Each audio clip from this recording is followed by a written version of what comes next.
حضرت امام مہدی کی جائے پیدائش اور حضرت امام مہدی کی سیرت۔ حضرت امام مہدی کی ولادت باسعادت مدینہ منورہ میں ہوگی، جیسا کہ نعیم بن حماد نے حضرت علی رضی اللہ عنہ کی روایت نقل کی ہے کتاب الفتن میں، المہدی مولودہ بالمدینہ۔ علامہ سید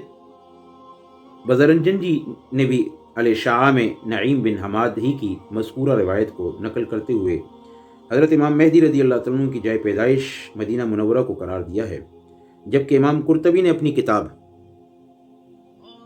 التذکرہ میں امام مہدی کی جائے پیدائش بلاد مغرب میں بیان کی ہے۔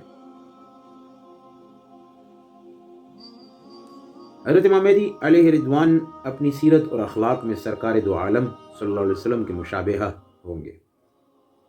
اور مماثل ہوں گے، کیونکہ وہ رسول اللہ صلی اللہ علیہ وسلم کی اولاد میں سے ہوں گے، اور ظاہر ہے کہ والدین کی نیکی کا اثر لازم بات ہے کہ اولاد پر پڑتا ہے، جیسا کہ قرآن کریم میں حضرت موسیٰ علیہ السلام اور خضر علیہ السلام کے واقعے میں مذکور ہے کہ حضرت خضر علیہ السلام نے ایک گرتی ہوئی دیوار کو بلا معاوضہ سیدھا کر دیا تھا،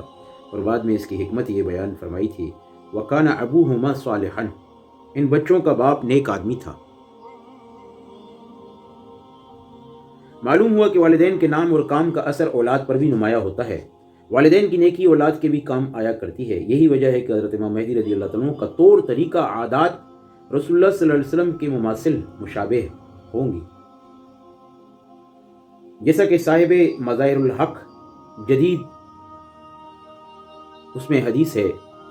لا تذهب الدنیا کے تحت تحریر فرماتے ہیں کہ رسول اللہ صلی اللہ علیہ وسلم کے مذکورہ بالا ارشاد گرامی میں اس طرف بھی اشارہ ہے کہ رسول اللہ صلی اللہ علیہ وسلم کے ساتھ ان کا تعلق صرف نسبی اور نسلی نہیں ہوگا، بلکہ روحانی اور شرعی بھی ہوگا، یعنی ان کا طور طریقہ اور ان کے عادات و معمولات رسول اللہ صلی اللہ علیہ وسلم کے طور طریقے اور آپ کے عادات و معمولات کے مطابق ہوں گے۔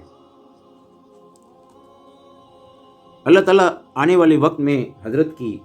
قیادت میں ہمیں ہماری نسلوں کو معاونت کرنے کی توفیق عطا فرمائے۔